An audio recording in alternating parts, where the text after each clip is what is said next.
It's C-Y-T-A. Yes. Cover Trump's actions. Yes. Look, I think what we saw yesterday is what happens when the professionals get involved, right? Until right now, we have seen a lot of political appointees and people who've got a political agenda. People like Giuliani, people like Trump, people like Pence. People like this guy Sondland. Now we are seeing folks like Volker, another long-term career, officer and person who's worked on this field for so long. We're seeing this guy. We're going to hear from the ambassador who was kicked out because she wasn't lending herself to these things. So I think it's, I think a lot of information is going to come out. There's radio silence from the Republican Party. I'm just saying. Not true. I have a list. Ben Sasse, Will Hurd, Mitt Romney, Pat Toomey, Grassley, Joni Ernst, Susan Collins, and every other. Not since this?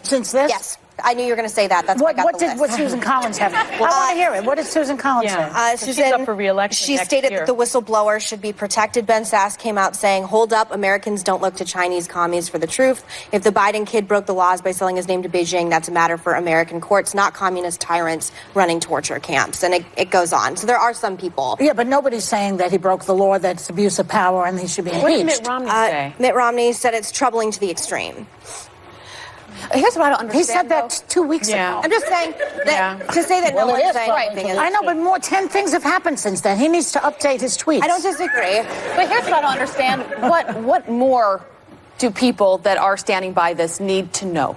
What more do they need to see this as being incredibly serious? Because if you look back, he is now 3 times the president.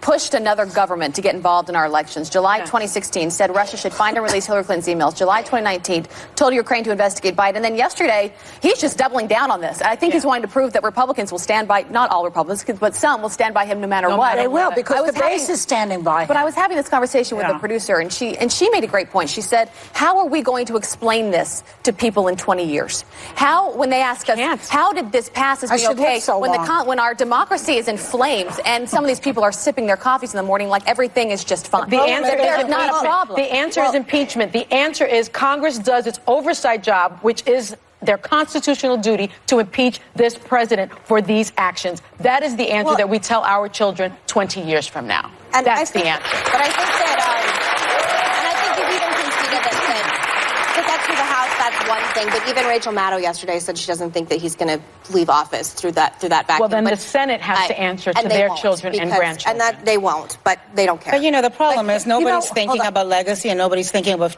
children and grandchildren because they're thinking of a re-election in 14 months. And that's cowardice. It's putting politics and party over country. Here's the thing. I don't think something really quickly, though, on this. Sure. So over the weekend, Trump tweeted a tweet thanking President Xi and congratulating him on his legacy as president. And I had to restrain myself because I think what I would have said would have gotten me kicked off Twitter.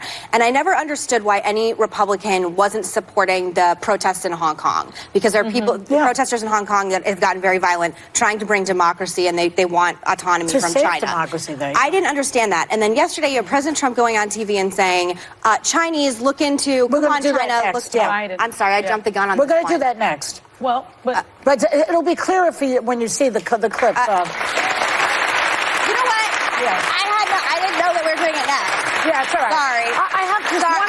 I have one thing I want to say before we go. It's in conjunction to what we were talking about. Yes, but we're going to go there, and you're going to be able to say Never mind. But here's the one thing I wanted to say about what we were talking about, because the base is not turning on him yet. Do we know that? Well, but they might want to. The media needs to stop doing Trump 24/7 and start talking about the fact that the economy is really slowing down. Jobs are slowing down. The farmers are in trouble. Manufacturing is taking a dive. The economy's not slowing down. Yeah, it is. The Dow dropped 800 points in 2 days. The economy's not slowing down. That's part of the problem. But Joy, agriculture is taking a hit. The farmers are in trouble. It's just fake news. That's just fake news that the economy is slowing down. It's just fake news. It's part of the paradigm is why his base is still standing with him. I'm not sure that the base is getting the benefit of the economy. About it. I don't know if the base is getting the benefit of the economy. But let me say this. If we weren't talking about this, nothing would be happening. It is very strange that in the Trump era, a subject matter lasts for 2 weeks. This has lasted for more than that.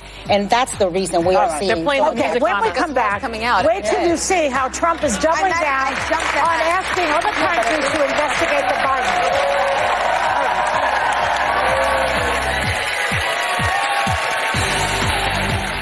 Next week on The View.